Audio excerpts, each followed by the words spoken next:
मित्रांनो, हा आपला आहे कांदा रोप टाकलेला पाहू शकता. हा एक पूर्ण एवढं पट्ट आहे.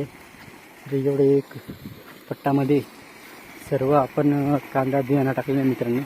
तर कांदा बियाणं पाहू शकता बरेच मित्रांनो, परंतु त्याला पाणी देणं हे गरजेचं आहे. आणि पाऊस जर आपलं मोटर डबातात चालू आहे मित्रांनो. पाहू शकता एकदम जोरात पाणी चालू आहे आपल्या मोटरला. पाहू शकता डबातात जवळ पाणी चालू आहे. पाहू शकता खूप छान पाणी जात आहे. हा एका सारंग म्हणतो आपण याला, एका काही पाट पण म्हणतात. वेगवेगळ्या अशा ठिकाणी त्याला वेगवेगळ्या ठिकाणी वेगवेगळं नाव दिलं जातं, परंतु आपण सारंग म्हणतो मित्रांनो. या सारंगद्वारे पाणी जात आहे आपलं एक एक बारेला. असं सर्व पाणी जातं, तुम्हाला दाखवतो पुढे जाऊन.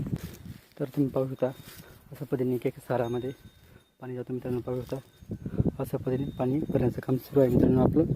व्हिडिओ आवडत लाईक शेअर कमेंट करा.